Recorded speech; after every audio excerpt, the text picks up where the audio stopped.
കർത്താവിൽ ബഹുമാനിലെ ഈ കർത്തൃദിവസത്തിന്റെ അനുഗ്രഹിക്കപ്പെട്ട സമയത്തിനായി നന്ദി നിറഞ്ഞ ഹൃദയത്തോടെ ദൈവത്തിന് സ്തോത്രം ചെയ്യാം. ഇന്ന് അല്പസമയത്തെ ദൈവവചന ശുശ്രൂഷയ്ക്കായി ദാനിയേൽ പ്രവാചകന്റെ പുസ്തകം അതിന്റെ 6-ാം അധ്യായത്തിന്റെ ആദ്യത്തെ ചില വാക്യങ്ങൾ ഞാൻ വായിച്ച് കേൾപ്പിക്കട്ടെ.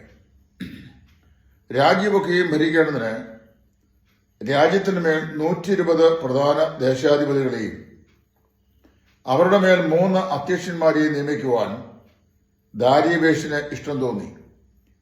ഈ മൂവരിൽ ദാനിയേൽ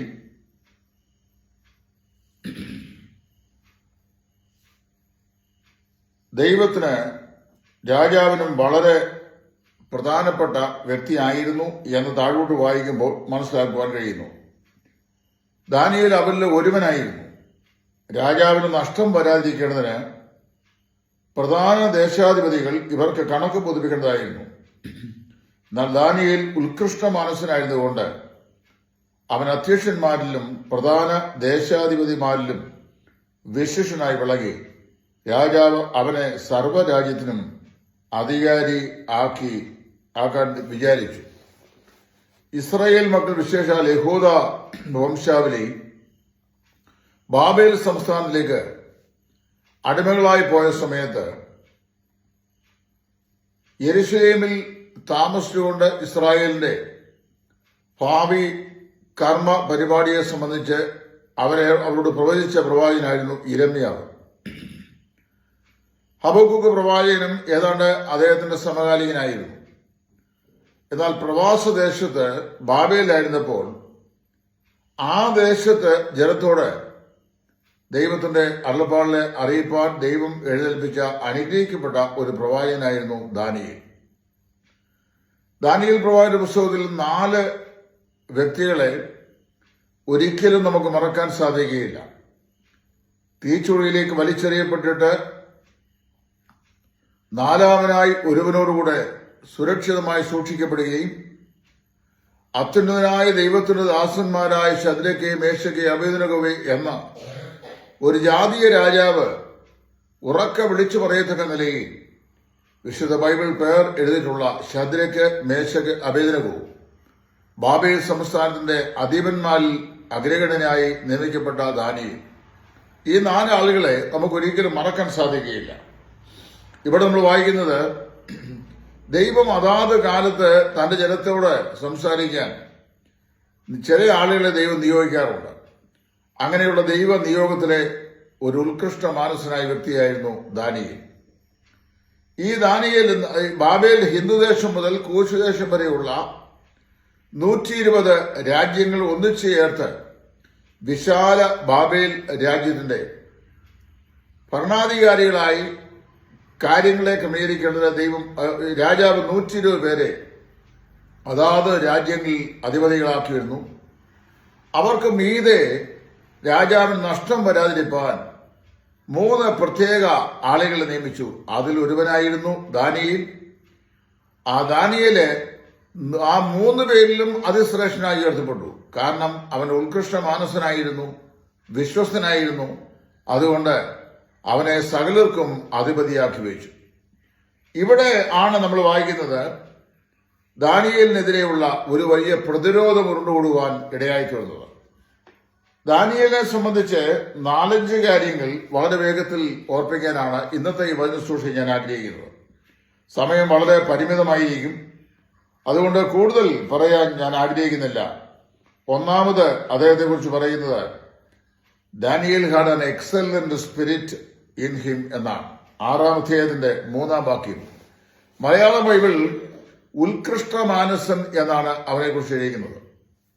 എന്നാൽ English Bible Daniel had an excellent spirit, അതിശ്രേഷ്ഠമായ ഒരാത്മാവുള്ളവനായിരുന്നു ദാനിയേൽ എന്ന് കാണുവാൻ സാധിക്കുന്നുണ്ട്.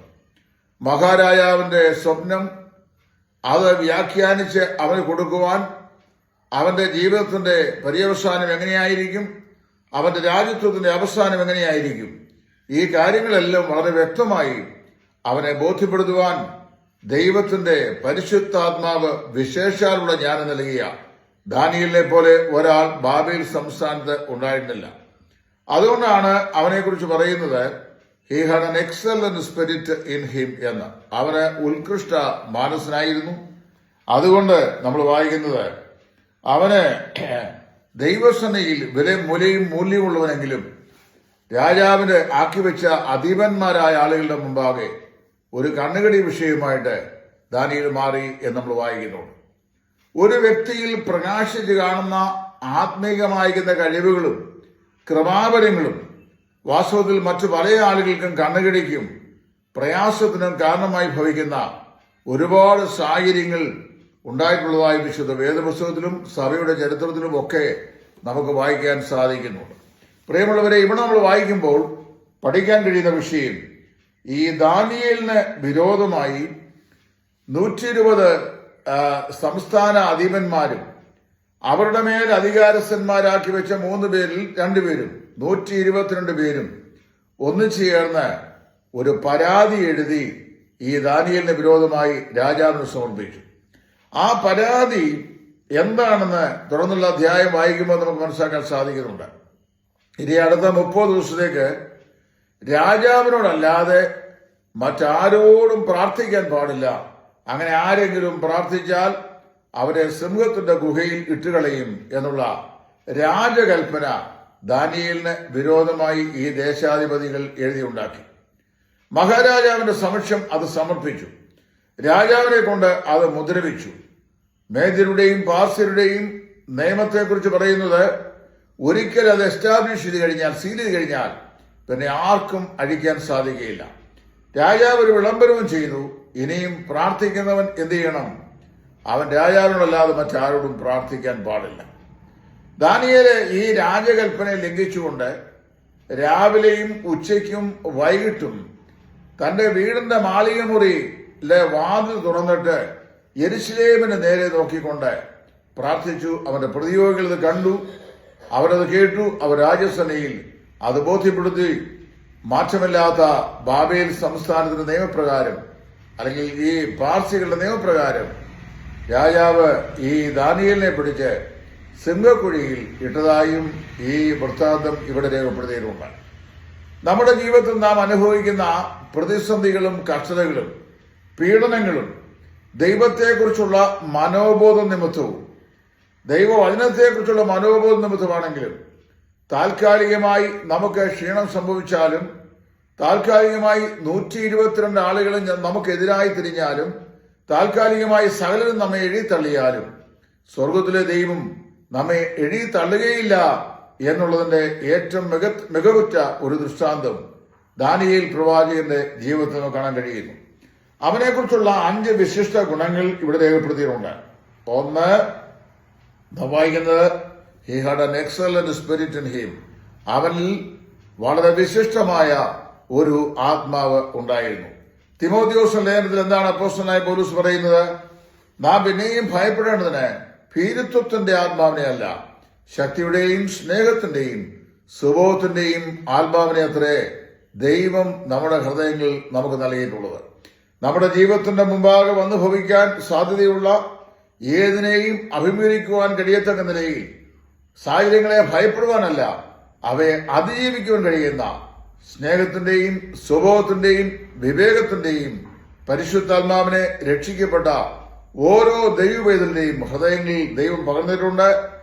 ആ ആത്മാവ് നമുക്ക് ജീവിതത്തിന്റെ എല്ലാ പ്രതിസന്ധികളിലും എല്ലാ പ്രതികൂല സാഹചര്യങ്ങളിലും നേരെ നിൽക്കുവാൻ ഒരു വിശ്വാസിയെ പ്രാപ്തിപ്പെടുത്തുന്നതാണ് എന്നാണ് ദൈവത്തിന്റെ വചനം പറയുന്നത്. രണ്ടാമത് ദാനിയേലിനെ കുറിച്ച് പറയുന്നത് അവൻ വളരെ വിശ്വസ്തനായിരുന്നു എന്നാണ്. 6-ാം അധ്യായത്തിന്റെ 5-ാം വാക്യം. അപ്പോൾ ആ പുരുഷന്മാർ നാം ദാനിയേലിന് നേരെ അവന്റെ ദൈവത്തിന്റെ ന്യായപ്രമാണം സംബന്ധിച്ചുള്ള അല്ലാതെ മറ്റൊരു കാരണവും കണ്ടെത്തുകയില്ല എന്ന് പറഞ്ഞു. He was A faithful man unto the law of God. ദൈവത്തിന്റെ ന്യായപ്രമാണത്തോട് വളരെ വിശ്വസ്തത പുലർത്തുന്നവനായിരുന്നു. പ്രിയമുള്ളവരെ, നമ്മുടെ ജീവിതത്തിൽ നമ്മൾ അഭിമുഖീകരിക്കുന്ന പ്രയാസങ്ങൾ ദൈവവചനത്തെ പൂർണ്ണമായി അനുസരിക്കുന്നത് കൊണ്ടും അനുസരിക്കണം എന്ന് പഠിപ്പിക്കുന്നത് കൊണ്ടുമാണെങ്കിൽ അത് വാസ്തവത്തിൽ ദൈവഹിതപ്രകാരമുള്ള കഷ്ടതയാണ്.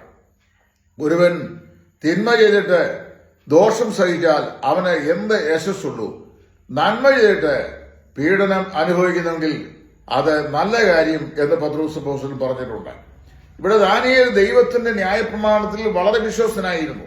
അപ്പൊ അവനെ കുറിച്ച് പറയുന്നത് അവൻ വിശ്വസ്തനായിരുന്നു എന്നാണ്. ആരാണ് വിശ്വസ്തൻ?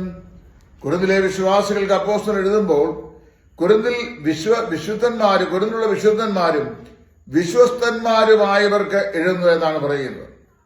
രണ്ട് വാക്കുകൾ ഞാൻ സംക്ഷേപിക്കാൻ നമ്മുടെ സമയം പരിമിതമായതുകൊണ്ട്. ഒന്ന്, ദൈവത്തിൽ വിശ്വസിച്ചവർ എല്ലാവരും വിശുദ്ധന്മാർ. രണ്ട്, ദൈവം വിശ്വസിച്ചവർ വിശ്വസ്തന്മാർ. നമ്മുടെ ഓരോരുത്തരുടെയും അകവും പുറമുള്ള ജീവിതം ദൈവത്തിന് വിശ്വസിക്കുവാൻ കഴിയുന്ന മാനദണ്ഡം പുലർത്തുന്നതാണോ എന്ന് ചിന്തിക്കുക. ദാനിയേൽ ദൈവത്തോടും ദൈവവചനത്തോടും തികച്ചും വിശ്വസ്തത പുലർത്തിയ ഒരു പുരുഷനായിരുന്നു. 3, he was one which trust the living God. അതിന്റെ 6-ാം അധ്യായത്തിന്റെ 10-ാം വാക്യം. അവിടെ അവന് വിരോധമായി കൽപ്പന രാജാവിനെ കൊണ്ട് എഴുതിച്ചപ്പോൾ ദാനിയേൽ ചെയ്തതെന്താണെന്ന് അവിടെ രേഖപ്പെടുത്തിയിട്ടുണ്ട്. എന്നാൽ രേഖ എഴുതിയിരിക്കുന്നുവെന്ന് ദാനിയേൽ അറിഞ്ഞപ്പോൾ അവൻ വീട്ടിൽ ചെന്ന് അവന്റെ മാളിക മുറിയുടെ കിളിവാതിൽ യെരൂശലേമിന് നേരെ തുറന്നിരുന്ന് താൻ മുമ്പേ ചെയ്തു വന്നതുപോലെ ദിവസം 3 പ്രാവശ്യം മുട്ടുകുത്തി തന്റെ ദൈവത്തിന്റെ സന്നിധിയിൽ പ്രാർത്ഥിച്ചു. ഇനി രാജാവിനോടല്ലാതെ ആരോടും പ്രാർത്ഥിക്കാൻ പാടില്ല എന്നുള്ള രാജകൽപ്പന ലോകം മുഴുവൻ, സംസ്ഥാനങ്ങൾ മുഴുവൻ 120 രാജ്യങ്ങളിലും അത് പ്രസിദ്ധമാക്കിയിരിക്കുകയാണ്. എല്ലാവർക്കും അത് അറിയാം. രാജകൽപ്പന ലംഘിച്ചാൽ തിരുവനന്തപുരത്ത് നമ്മൾ വായിക്കുന്ന രാജാവിന്റെ ക്രോധം സിംഹത്തിന് തുല്യമെന്നാണ്. നിശ്ചയമായി ദാനിയേലിന്റെ ജീവൻ അപകടത്തിലാകും. പ്രിയമുള്ളവരെ, നാം വായിക്കുന്നു, ദാനിയേല് എന്ത് ചെയ്തു? അവൻ തന്റെ ദൈവത്തിൽ പൂർണ്ണമായി ആശ്രയിക്കുകയും വിശ്വസിക്കുകയും ചെയ്യുന്നവനായിരുന്നു. ഇസ്രായേലിന്റെ ദൈവത്തോടല്ലാതെ മറ്റാരോടും പ്രാർത്ഥിക്കുകയില്ല എന്ന് നിർണയം ചെയ്ത് ദാനിയേൽ അവൻ യെരൂശലേമിന് നേരെയുള്ള തന്റെ വീടിന്റെ മാളിക മുറിയുടെ വാതിൽ തുറന്നിട്ട് അവൻ രാവിലെയും ഉച്ചയ്ക്കും വൈകിട്ടും ദൈവത്തോട് പ്രാർത്ഥിച്ചു. ദൈവത്തിൽ ആശ്രയിക്കുന്നവനായിരുന്നു. ഞാൻ കഷ്ടപ്പെടുന്ന നാളിൽ, ഭയപ്പെടുന്ന നാളിൽ നിന്നിൽ ആശ്രയിക്കും എന്ന് ദാവീദ് ഒരു സംഖ്യയിൽ പറഞ്ഞിട്ടുണ്ട്. നമ്മുടെ ജീവിതത്തിന്റെ പ്രയാസങ്ങളുടെയും പ്രതിസന്ധിയുടെയും നാളുകളിൽ ദൈവത്തിൽ ആശ്രയിക്കുവാൻ, കർത്താവിൽ ശരണപ്പെടുവാൻ ദൈവം നമുക്ക് ഏവർക്കും ദാനിയേലിനെ പോലെ കൃപ നൽകട്ടെ. 3 ചിന്തകൾ ഞാൻ പറഞ്ഞു. 1, അവന് he had an excellent spirit, ഒരു വിശിഷ്ട ആത്മാവ് അവന് ഉണ്ടായിരുന്നു. 2, ഹി വാസ് എ ഫെയ്ത്ത്ഫുൾ മാൻ, അവൻ ദൈവസ്ഥലിൽ വളരെ വിശ്വസ്തനായിരുന്നു. ദൈവത്തിന്റെ ന്യായപ്രമാണം വിട്ട് ഇടത്തോടോ വലത്തോടോ മാറാൻ കഴിയാത്ത, സാഹചര്യത്തിന്റെ സമ്മർദ്ദങ്ങൾ കൊണ്ട് ദൈവത്തോട് ലംഘനം ചെയ്യാൻ മനസ്സില്ലാത്ത, ഏതെല്ലാം കഷ്ടനഷ്ടങ്ങൾ സഹിക്കേണ്ടി വന്നാലും ഞാൻ ദൈവവചനപ്രകാരം മാത്രമേ നിൽക്കുകയുള്ളൂ, ദൈവവചനപ്രകാരം മാത്രമേ സംസാരിക്കുകയുള്ളൂ. ദൈവവചനം അഴിച്ച് അതിനെ വിപരീതമായി കൂട്ടം കൂടുന്ന ആളുകളോട് ചേർന്ന് അവരിൽ നിന്ന് ഒരുപക്ഷെങ്കിൽ ഉണ്ടാകാൻ സാധ്യതയുള്ള നേട്ടങ്ങളെ ഞാൻ പ്രതീക്ഷിച്ചുകൊണ്ട് ദൈവവചനത്തിന്റെ ലംഘനങ്ങളുടെ മുമ്പാകെ ഞാൻ മൗനം പാലിക്കുകയില്ല എന്ന് തന്നെത്താൻ കാണിച്ചു കൊടുത്ത ദൈവദാസനായിരുന്നു ഈ ദാനിയേല്. അവൻ വിശ്വസ്തനായിരുന്നു. 3, നാം വായിക്കുന്നു, അവൻ ജീവനുള്ള ദൈവത്തിൽ പൂർണ്ണമായി ആശ്രയം വയ്ക്കുന്നവനായിരുന്നു. യെശയ്യാ പ്രവാചകന്റെ പുസ്തകം 40-ാം അധ്യായത്തിന് 30-ാം വാക്യം ഇപ്രകാരം വിളിച്ചു പറയുകയാണ്, യഹോവയിൽ ആശ്രയിക്കുകയും യഹോവ തന്നെ ആശ്രയമായിരിക്കുകയും ചെയ്യുന്ന മനുഷ്യൻ ഭാഗ്യവാൻ. ഇരമ്യാ പ്രവാചകനാണ്. യഹോവയിൽ ആശ്രയിക്കുകയും യഹോവ തന്നെ ആശ്രയമായിരിക്കുകയും ചെയ്യുന്ന മനുഷ്യൻ ഭാഗ്യവാൻ. പ്രിയമുള്ളവരെ, നമ്മുടെ ജീവിതത്തിന്റെ ആശ്രയം നമ്മുടെ കർത്താവായ യേശു ക്രിസ്തുവായിരിക്കട്ടെ. ചെറിയാൻ സാർ ഒരിക്കൽ പാടിയപ്പോൾ ഇങ്ങനെ പാടി, ആശ്രയം യേശുവിൽ എന്നതിനാൽ ഭാഗ്യവാൻ ഞാൻ, ഭാഗ്യവാൻ ഞാൻ. നമ്മുടെ ജീവിതം കർത്താവായ യേശു ക്രിസ്തുവിലാണ് ആശ്രയിക്കുന്നതെങ്കിൽ നിശ്ചയമായും നമ്മൾ ജീവിത സാഹചര്യങ്ങളെ ഭയപ്പെടേണ്ട ആവശ്യമില്ല. 4-മതായി അവനെക്കുറിച്ച് പറയുന്നത്, അവന് എന്ത് ചെയ്യുന്നു? മനുഷ്യൻ ഉണ്ടാക്കിയ സമ്പ്രദായങ്ങളെ അനുസരിക്കാതെ ദൈവിക വ്യവസ്ഥകളെ അനുസരിക്കാൻ തയ്യാറായ പുരുഷനായിരുന്നു. മനുഷ്യനുണ്ടാക്കിയ സമ്പ്രദായങ്ങളെ അനുസരിക്കുക എന്ന് പറഞ്ഞു കഴിഞ്ഞാൽ മനുഷ്യനെ പ്രസാദിപ്പിക്കുക എന്നുള്ളതാണ് അതിന്റെ ആത്യന്തികമായ ഉദ്ദേശം. പക്ഷെ അവൻ അങ്ങനെ ചെയ്തില്ല. നമ്മൾ വായിക്കുന്നു, അവൻ ദൈവസന്നയിൽ ദൈവത്തോട് ചേർന്ന്, മാനുഷിക സമ്പ്രദായങ്ങളോട് ചേർന്ന് നിൽക്കാതെ അവൻ ദൈവത്തോട് ചേർന്ന് നിന്നു എന്നാണ്. ഞാൻ നിങ്ങൾ ജീവിക്കുന്ന ഈ കാലഘട്ടങ്ങളിൽ മാനുഷികമായ ഒരുപാട് സംവിധാനങ്ങളും സമ്പ്രദായങ്ങളുമുണ്ട്. ഈ സംവിധാനങ്ങളോടും സമ്പ്രദായങ്ങളോടും വിധേയത്വം കാണിക്കുന്നില്ല എങ്കിൽ നമ്മളെ ഒറ്റപ്പെടുത്തും, അല്ലെങ്കിൽ നമ്മൾ ഒറ്റപ്പെട്ടു പോകും. നമ്മൾ മറ്റുള്ള ആളുകളോട് സഹകരിക്കാത്തവനാണെന്ന് ആളുകൾ ചിന്തിക്കും. വിമതനായി മുദ്രകുത്തും. എന്താ കാര്യം? മാനുഷികമായ സംഘടനകളോട്, മാനുഷികമായ സംവിധാനങ്ങളോട്, സമ്പ്രദായങ്ങളോട് നമ്മളെ കോംപ്രമൈസ് ചെയ്യുന്നില്ല എന്നുള്ളതാണ്. മാനുഷിക സമ്പ്രദായങ്ങളെല്ലാം, അല്ലെങ്കിൽ മാനുഷികമായ സംവിധാനങ്ങളെല്ലാം അത് ദൈവവചനത്തിന്റെ വ്യവസ്ഥ പ്രകാരമായിരിക്കണം എന്ന് നിർബന്ധമില്ല. കാരണം ഏത് സംഘടനയുടെയും ഏത് പ്രവർത്തനത്തിന്റെയും തലപ്പത്ത് ക്രിസ്തുവിന് പകരം മനുഷ്യൻ പ്രതിഷ്ഠിക്കപ്പെട്ടാൽ മാനുഷികമായിരിക്കുന്ന തകരാറുകൾ, മാനുഷികമായ ബലഹീനതകൾ, മാനുഷികമായ കുറവുകൾ, വചനം വിട്ടുള്ള വ്യവസ്ഥിതികൾ എവിടെയും ഉണ്ടാകും. അങ്ങനെയുള്ള സാഹചര്യങ്ങൾ ദൈവത്തിൽ ആശ്രയിക്കുന്ന, ദൈവത്തെ ഭയപ്പെടുന്ന ഒരു ദൈവത്തിനെ സംബന്ധിച്ച് കോംപ്രമൈസ് ചെയ്യാൻ സാധിക്കുകയില്ല. അങ്ങനെ വരുമ്പോൾ അവൻ ദൈവത്തോട് ചേർന്ന് നിൽക്കും, ദൈവവചനത്തോട് ചേർന്ന് നിൽക്കും. ദൈവത്തോടും ദൈവവചനത്തോടും ചേർന്ന് നിൽക്കുമ്പോൾ ആളുകൾ അവനെ ഒറ്റപ്പെടുത്തും, അവന് വിരോധമായി കൂട്ടം കൂടും. ഇവിടെ അതിലെ സംഭവിച്ചത് നാം വായിക്കുന്നത്, മാനുഷികമായ സമ്പ്രദായം 122 ആളുകൾ ഒന്നുചേർന്ന് രാജാവിന് സമർപ്പിച്ച പരാതിയിൽ രാജാവ് ഉപദ്രവിച്ചു. ഇനി എല്ലാവരും രാജാവിനോട് പ്രാർത്ഥിക്കണം. അവരെല്ലാവരും ദാനിയേലിന്റെ അവസാനം കാണാൻ ആഗ്രഹിച്ചാണ് അങ്ങനെ ചെയ്തത്. പക്ഷേ നാം വായിക്കുന്നു, മാനുഷിക സമ്പ്രദായത്തിന് യാതൊരു നിലയിലും ദൈവ വ്യവസ്ഥകളെ ലംഘിച്ചുകൊണ്ട് കോംപ്രമൈസ് ചെയ്യുകയില്ല, അന്വചനപ്പെടുകയില്ല എന്ന് തീരുമാനിച്ച ദാനിയേൽ അവൻ 3 പ്രാവശ്യം ദിവസം താൻ സേവിച്ചുവെന്ന ദൈവത്തോട് മുമ്പ് ചെയ്തിരുന്നത് പോലെ തന്നെ അവൻ നിരന്തരമായി പ്രാർത്ഥിച്ചു. രാജസന്നിധിയിൽ വിഷയം ബോധ്യപ്പെടുത്തുന്നു. രാജാവിന് ദാനിയേലിനോട് പ്രത്യേകമായ സ്നേഹവും മമതയും ഉണ്ടായിരുന്നു എങ്കിലും ഒരു നിലയിലും ഈ രാജാവിന് ദാനിയേലിനോട് ഒരു വിട്ടുവീഴ്ച ചെയ്യാൻ കഴിയാത്ത നിലയിൽ മേജറുടെയും പാർഷന്റെയും അഴിച്ചു കളയുവാൻ പര്യാപ്തമല്ലാത്ത നിയമാവലികൾ കൊണ്ട് ബന്ധിക്കപ്പെട്ട രാജകൽപ്പന പ്രകാരം നാം വായിക്കുന്നത്, പട്ടണിക്കോലങ്ങളായ സിംഹങ്ങളുടെ ഗുഹയിലേക്ക് ദാനിയേലിനെ പിടിച്ച് ഇട്ടു. അവനെ പിടിച്ചിട്ടപ്പോൾ എന്ത് സംഭവിച്ചു? രാജാവ് ആ രാത്രിയിൽ ഉറങ്ങുവാനായിട്ട് പോയി. അവന് അതിരാവിലെ സിംഹങ്ങളുടെ ഗുഹയുടെ വാതിൽക്കൽ വന്നു. ദാനിയേലിനെ സിംഹങ്ങൾ പറിച്ചു കീറിയോ എന്നറിയാനാണ് രാജാവ് അവിടെ വന്നത്. അവിടെ വന്നു കഴിഞ്ഞപ്പോൾ നാം വായിക്കുന്നത്, ഈ പട്ടിണി കോലങ്ങളായി കിടന്ന സിംഹങ്ങൾ ദാനിയേലിന് ഒരു ദോഷവും വരുത്തിയില്ല. നമ്മൾ വായിക്കുന്നത്, ദാനിയേൽ സുസ്മേരവദനായി സിംഹങ്ങളുടെ വയറിൽ തലവെച്ച് ആ രാത്രിയിൽ ഉറങ്ങി.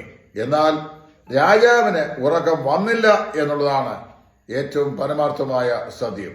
അതിരാവിലെ അവൻ എഴുന്നേറ്റ് വന്നപ്പോൾ നമ്മൾ വായിക്കുന്നത്, ദാനിയേലിന് ഒരു ദോഷവും പറ്റാതിരിക്കുന്നത് കണ്ടു.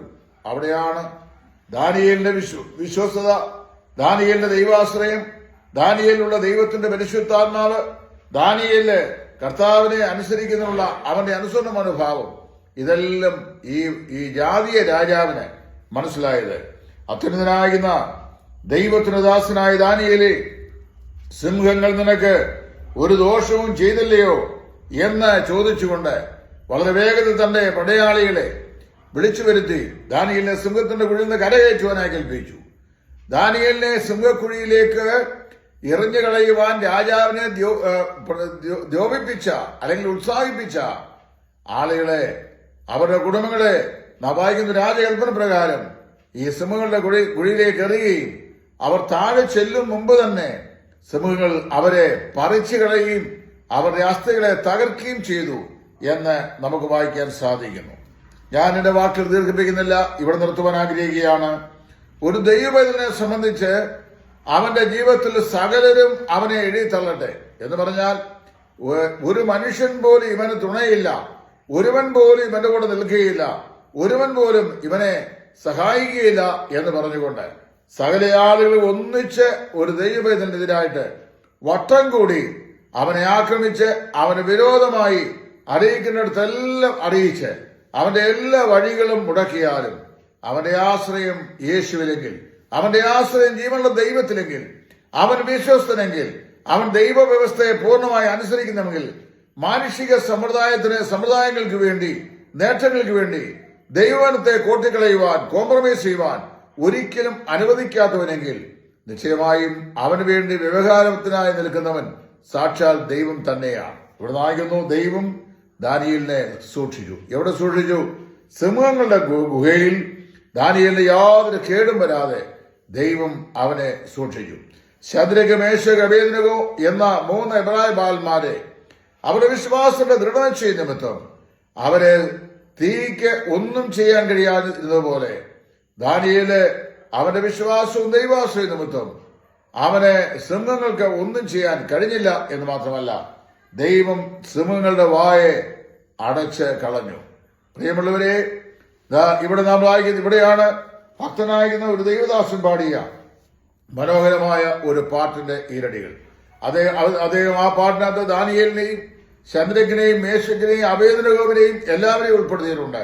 എരിയും തീച്ചുള എതിരായി എരിഞ്ഞാൽ ശദ്രക്കിനെ പോലെ വീഴ്ത്തപ്പെട്ടാൽ എന്നോടുകൂടെയും അഗ്നിയിലിറങ്ങി ബന്ധിരാതെ പ്രിയൻ വിടുവിക്കും എന്ന് അദ്ദേഹം എഴുതി. മാത്രമല്ല, ദാനിയേലിനെ കുറിച്ച് എഴുതുമ്പോൾ ദാനിയേലിനെ കുറിച്ച് എഴുതിയപ്പോഴും അദ്ദേഹം എഴുതി, ഈ സിംഹങ്ങളുടെ ഗുഹയിൽ എറിയപ്പെട്ടാൽ എന്തെയും സിംഹത്തെ സൃഷ്ടിച്ച എന്റെ പ്രിയ നായകൻ കൺമണി പോൽ എന്നെ കാത്തുകൊള്ളും. പ്രിയമുള്ളവരെ, തീയെ നമ്മെ കത്തിച്ചു കളയുന്നതാണ്. സിംഹം ഏറ്റവും ഗൗരവമേറിയ, ഏറ്റവും കരുത്തേറിയ കാട്ടിലെ മൃഗമാണ്. പറിച്ചു കീറിക്കളയുന്ന ജീവിയാണ്. എന്നാൽ പറിച്ചു കീറിക്കളയുന്നു അല്ലെങ്കിൽ കളഞ്ഞു കളയും എന്ന് ചിന്തിച്ച് ഭാരപ്പെടുന്ന സമയത്ത് അവയുടെ വായ അടച്ച് അവയുടെ ശരീരത്തെ തലേണ പോലെ മെത്ത പോലെ നമുക്ക് നിദ്രയ്ക്ക് ഉറങ്ങുവാൻ കൽപ്പിച്ചാക്കുന്ന വിശ്വസ്തനായ ദൈവം. അതുപോലെ എരിയുന്ന തീച്ചൂടിലേക്ക് വലിച്ചെറിയപ്പെട്ടാൽ തീ കൊണ്ട് ഒരു ദോഷവും ഭവിക്കാതെ നമ്മെ കരുതലോട് സൂക്ഷിക്കുന്ന വിശ്വസ്തനായ ദൈവം, ദാനിയേലിന്റെ ദൈവം, ആ ദൈവം തന്നെയാണ് നമ്മുടെയും ദൈവം. ദാനിയേൽ വിശിഷ്ടമായ ദൈവാത്മാവ് ഉള്ളവനായിരുന്നു. ദാനിയേൽ വിശ്വസ്തനായിരുന്നു. ദാനിയേൽ മാനുഷിക സമ്പ്രദായങ്ങൾക്ക് വേണ്ടി ദൈവവ്യവസ്ഥയോട് ലംഘനം ചെയ്യാത്തവനായിരുന്നു. ദാനിയേൽ തന്റെ ദൈവത്തിൽ സമ്പൂർണമായി ആശ്രയിക്കുന്നവനായിരുന്നു. സമ്പൂർണമായി ദൈവത്തിൽ വിശ്വസിക്കുന്നവനായിരുന്നു. മാത്രമല്ല, കഷ്ടതയുടെയും പ്രതികൂലത്തിന്റെയും നാളുകളിൽ ദൈവത്തിൽ ഒളിസങ്കേതം കണ്ടെത്തുന്നവനായിരുന്നു ദൈവത്തിന്റെ ദാസനാകുന്ന ദാനിയേൽ. പ്രിയമുള്ളവരെ, നമ്മുടെ വിശ്വാസ ജീവിതയാത്രയിൽ സ്നേഹവാനായ ഈ ദൈവത്തിൽ ഒളിയിടം നാം അന്വേഷിക്കുമെങ്കിൽ ജീവിത സാഹചര്യങ്ങൾ എത്രമാത്രം എതിരായി വന്നാലും, ആരെല്ലാം എഴുതിത്തള്ളിയാലും, ആരെല്ലാം എവിടെയെല്ലാം മുടക്കിയാലും, ഏതെല്ലാം ദോഷങ്ങൾ ചെയ്താലും, ഏതെല്ലാം കുപ്രചരങ്ങൾ നിങ്ങൾക്കെതിരായി ചെയ്താലും, അധികാരസ്ഥന്മാരെ അറിയിച്ചാലും, നിനക്ക് വിരോധമായി കൂട്ടം കൂടി ആക്രമണം ചെയ്താലും, നിന്റെ ആശ്രയം ദൈവത്തിലെങ്കിൽ ആർക്കും ഒരു ദോഷവും നിനക്ക് ചെയ്യാനായിട്ട് സാധിക്കില്ല എന്നാണ് ദൈവത്തിന്റെ ദാസനായിരിക്കുന്ന ദാനിയേലിന്റെ ഈ ജീവചരിത്രം, ദാനിയേൽ പ്രവാചകന്റെ പുസ്തകം 6-ാം അധ്യായത്തിൽ നിന്ന് നമ്മെ ഉദ്ബോധിപ്പിക്കുന്നത്. ഞാൻ സമയത്തിന്റെ പരിമിതി കൊണ്ട് ഇവിടെ നിർത്തുകയാണ്. അരമണിക്കൂറിൽ മെസ്സേജ് പറഞ്ഞാൽ കേൾക്കാൻ ആളുകൾക്ക് പ്രയാസമുണ്ട് എന്ന് പലപ്പോഴും ഒരു പരാതി പറയാറുണ്ട്. അതുകൊണ്ട് ഞാൻ ഇവിടെ നിർത്തുവാൻ നിർബന്ധനാകുന്നു. ദാനിയേൽ ഉത്കൃഷ്ട മാനസനായ പുരുഷൻ. He had an excellent spirit with him. Daniel was a faithful man. അവൻ ദൈവത്തോടും സ്വന്തം മനസ്സാക്ഷിയോടും തന്റെ വിശ്വാസ വിഷയത്തോടും വിശ്വസ്തനായിരുന്നു. Daniel never compromise to the situation. ജീവിത സാഹചര്യങ്ങളുമായി ഒരിക്കലും അവൻ അനുരഞ്ജപ്പെട്ടില്ല. He always trusted the only true and living God. ഏക സത്യദൈവമായ ജീവനുള്ള ദൈവത്തെ പൂർണ്ണമായി അവൻ ആശ്രയിക്കുകയും അവൻ അനുസരിക്കുകയും ചെയ്തു. ഇതാണ് വാസ്തവത്തിൽ അത്ഭുതകരമായ ഈ വിടുതലിന്റെ പിറകിൽ വ്യാപരിച്ച രഹസ്യം എന്ന് പറയുന്നത്. എന്റെയും നിങ്ങളുടെയും ജീവിതത്തിന്റെ പ്രതിസന്ധികളും പ്രതികൂലങ്ങളും എത്ര വലുതായിരുന്നാലും വിടുവിക്കുന്നവൻ നമുക്കായി സിയോനിൽ പ്രത്യക്ഷപ്പെടും. നമ്മിൽ നിന്ന് അഭക്തിയെ മാറ്റും. നമ്മെ തന്റെ കണ്ണിന്റെ കൃഷ്ണൻ പോലെ സൂക്ഷിക്കും. ഒരു ദോഷവും തട്ടാതെ വണ്ണം യഹോവ നമ്മെ പരിപാലിക്കും എന്നുള്ള വാഗ്ദത്തം ദാനിയേലിന് ദൈവം നൽകിയതുപോലെ നമുക്ക് നൽകിയിട്ടുണ്ട്. ആ വാഗ്ദത്തങ്ങളിൽ ആശ്രയിച്ച്, ആ ദൈവത്തിൽ വിശ്വസിച്ച് യാതൊരു സാഹചര്യങ്ങളിലും മനുഷ്യ പ്രീണനം തേടി സ്വാർത്ഥ ലാഭങ്ങൾക്ക് വേണ്ടി ദൈവവചനത്തിന് വിപരീതമായ യാതൊരു സമ്പ്രദായങ്ങളോടും യാതൊരു വിധേയത്വവും കാണിക്കാതെ നേരോടെ, നിർമ്മലതയോടെ, വിശ്വസ്തയോടെ ദൈവസേവ ചെയ്യുക. ദൈവം കൈവിടുകയില്ല, ഉപേക്ഷിക്കുകയില്ല. ദൈവം നിങ്ങളേവരെയും ഈ വചനങ്ങളാൽ അനുഗ്രഹിക്കുമാറാകട്ടെ.